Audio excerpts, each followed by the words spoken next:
Oke, assalamualaikum teman-teman semuanya. Kita akan membahas lagi tentang studi kasus pemrograman C++.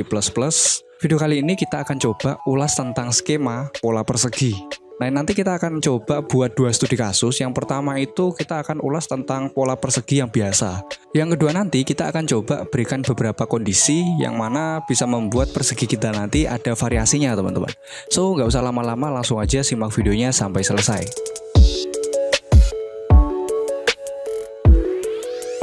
Jadi gini teman-teman, nanti kita akan ulas skema dari pola persegi ini menggunakan perulangan for di pemrograman C++.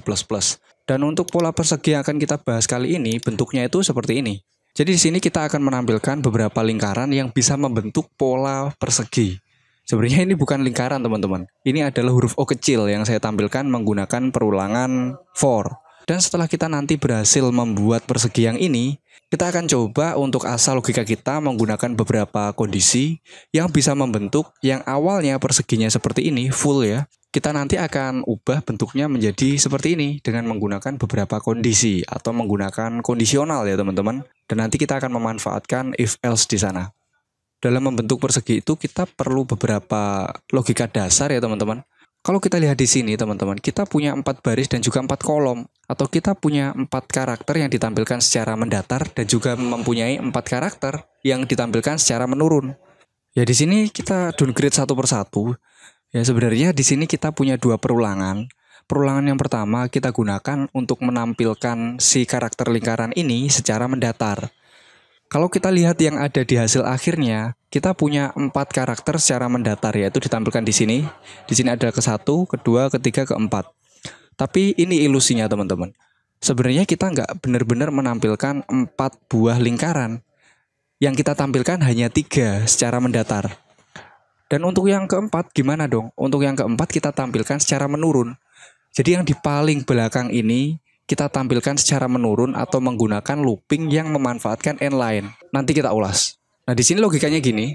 Kita bagi dari yang awalnya di sini 4 karakter lingkaran, kita pisah untuk yang 3 itu kita tampilkan menggunakan looping yang dilakukan secara mendatar, dan untuk yang 1 lingkaran di paling belakang itu kita gunakan looping yang menampilkannya secara menurun. Jadi tiap akhir dari penampilan satu baris, kita akan memberikan efek menurun atau menggunakan n-line dan dia nanti akan dilanjutkan di bawahnya sini. Sehingga dia nanti akan menampilkan looping selanjutnya yang dilakukan secara mendatar sebanyak 3 kali. Lalu kita akan menampilkan karakter lingkaran ini yang dilakukan looping secara menurun dan dia dilakukan sebanyak 4 kali. Kalau kita petak-petakkan dia seperti ini. Yang sebelah kiri ini dia dilakukan secara mendatar dan kita sebut dia sebagai sumbu X. Dia ditampilkan sebanyak 3 karakter. Dan untuk yang di sebelah sini ada perulangan pertama, terus di sini ada perulangan kedua, dan di sini adalah perulangan ketiga. Dan dia ditampilkan setiap perulangan yang dilakukan secara menurun dijalankan. Nah, di sini dapat kita simpulkan bahwa perulangan yang dilakukan secara mendatar dilakukan di dalam perulangan yang dilakukan secara menurun.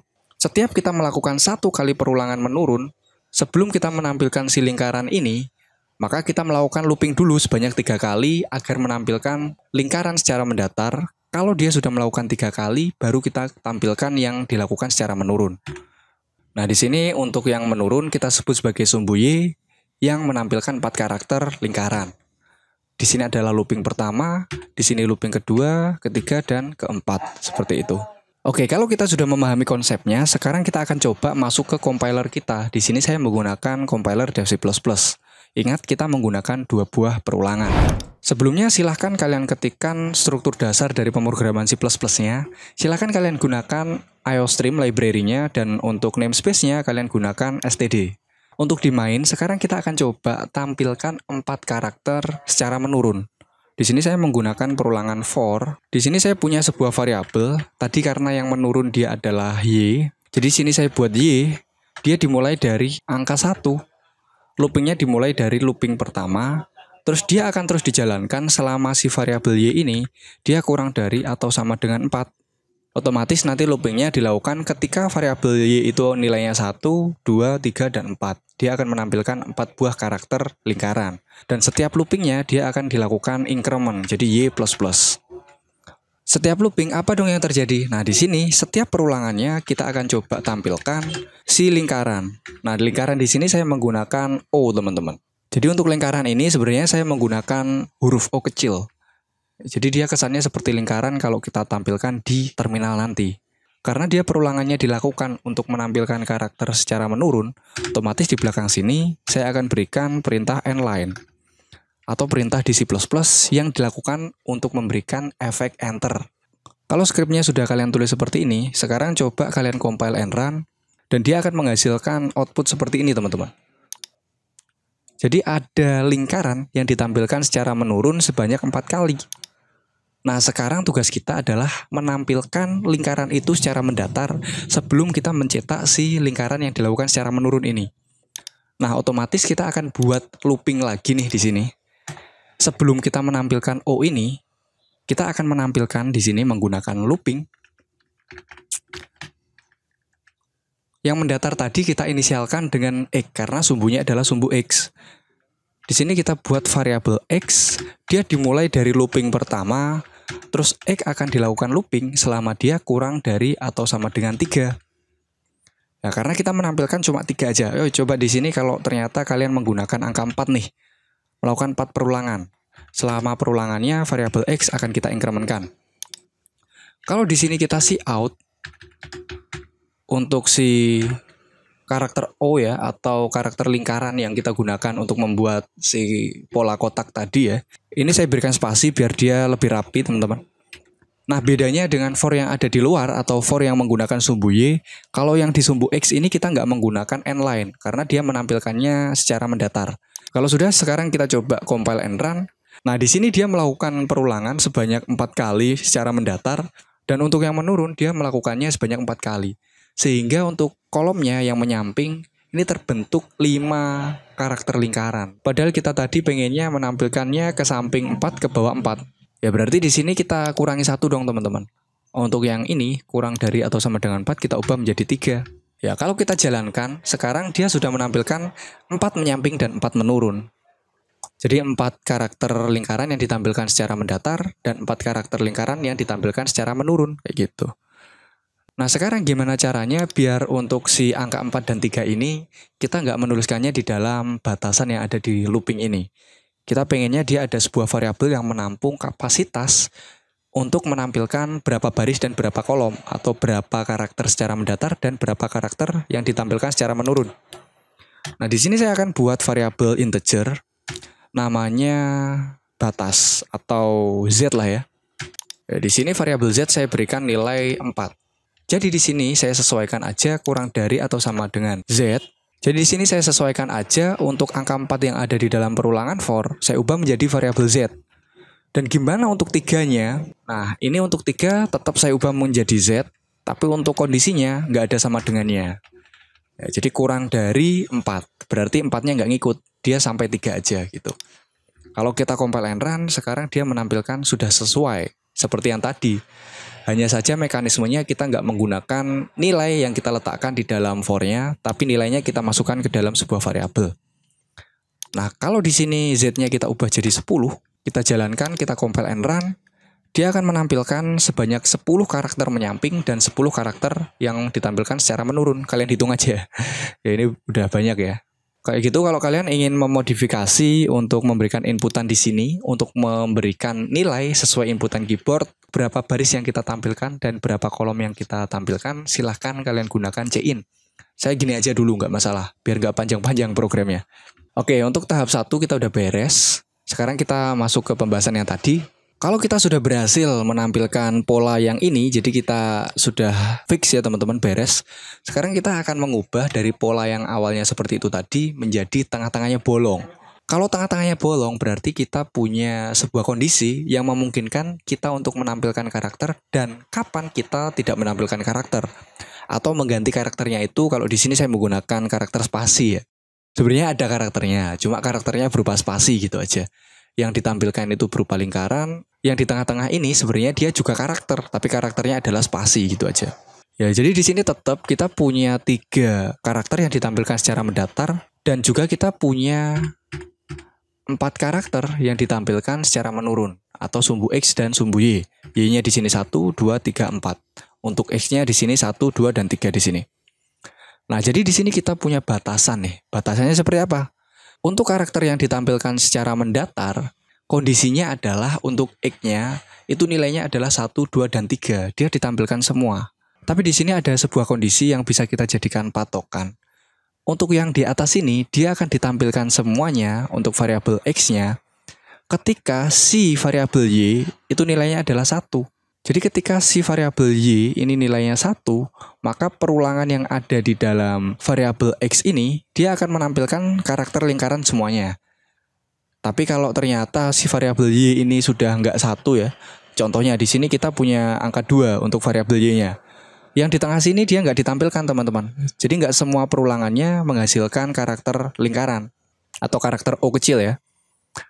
Nah tetapi di X yang sama dengan 1, dia tetap mencetak seperti ini. Jadi di sini gini aja deh, kita ringkas aja. Kita punya beberapa syarat dan syaratnya adalah seperti ini. Selama X itu nilainya sama dengan 1, Y itu nilainya sama dengan 1, dan Y nilainya sama dengan 4 atau yang ada di bawah sini, Y sama dengan 1 itu untuk menampilkan yang ada di atas ini, seluruhnya menghasilkan karakter lingkaran. Y sama dengan 4 itu adalah yang di bawah sini. Dan ketika si variabel X itu sama dengan 1, dia menampilkan ini yang menurun ke bawah. Dan selain itu dia menghasilkan karakter spasi, yaitu yang ada di tengah-tengah kotak ini. Ya, jadi di sini kita akan memberikan if di dalam for yang menampilkan secara mendatar. If-nya adalah ketika si variabel X itu nilainya adalah 1, terus kita menggunakan atau si variabel Y itu nilainya adalah 1, lalu atau lagi si variabel Y nilainya itu adalah 4, kita akan menampilkan O ini, atau kita akan menampilkan karakter lingkaran. Tetapi kalau tidak, maka kita akan menampilkan karakter apa tadi? Karakter spasi. Ya meskipun dia kelihatannya kayak nggak ada karakternya, tapi dia sebenarnya ada karakternya. Apa? Karakternya adalah spasi.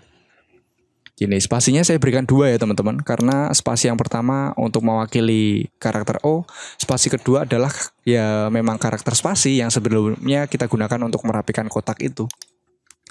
Di sini saya rapikan sedikit. Kalau sudah, sekarang coba kalian jalankan. Dia akan menghasilkan seperti ini. Nah, kenapa ini kok di baris keempat dia menampilkan seperti ini, nggak di baris yang paling bawah? Karena kita belum menyesuaikan teman-teman. Yang di slide tadi kita menggunakan batasan 4. Kalau yang di sini kita menggunakan batasan apa? Bukan 4 dong. Kita memberikan batasan Z. Ya berarti angka 4 ini kita ubah menjadi si variabel Z. Sehingga dia menyesuaikan sesuai dengan yang ada di sini. Kalau di sini kita berikan angka 4, di baris keempat dia akan menampilkan seluruh dari karakter yang ditampilkan secara menyamping. Nah, dia kotak seperti ini, tengah-tengahnya bolong. Kalau 4 kita ubah lagi menjadi 10. Coba kalian jalankan. Untuk yang ada di tengah-tengahnya, dia akan bolong dan dia menghasilkan kotak seperti ini, menyampingnya 10, ke bawahnya 10. Coba kalian hitung. Kalau kalian ingin menampilkan yang lain, semisal di sini berapa? 6 lah ya. Kita jalankan. Ya, dia menghasilkan seperti ini. Sesuai dengan variabel Z, berapa sih karakter yang akan kita tampilkan gitu. Kalau kalian ingin downgrade per kondisinya, jadi di sini kita bisa hapus ya. Semisal kondisinya cuma ketika X sama dengan 1 aja. Kalau kita jalankan, ya dia akan menampilkan seperti ini.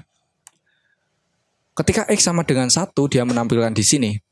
Y-nya dia tetap ditampilkan, karena untuk Y, si out O yang ada N lainnya nggak ada kondisinya. Yang ada kondisinya adalah yang ada di for yang menggunakan variabel X. Ketika X-nya nilainya 1, berarti depan aja dong.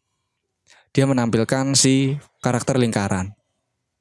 Terus kita tambahkan di sini, atau ya ternyata kalau Y-nya nilainya 1, kita juga bisa menampilkan, berarti yang paling atas itu akan penuh teman-teman.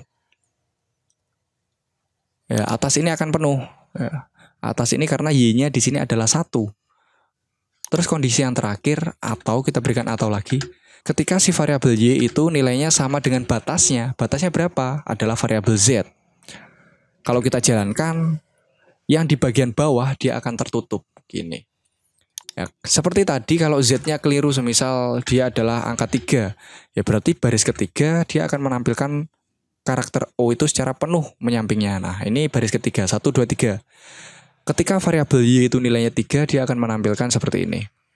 Kalau ingin di paling bawah, ya udah ikuti aja batasnya yaitu variabel Z. Kalau kita jalankan, udah beres teman-teman. Ya seperti ini. Oke, silahkan kalian improve sendiri menggunakan logika-logika misalnya ya.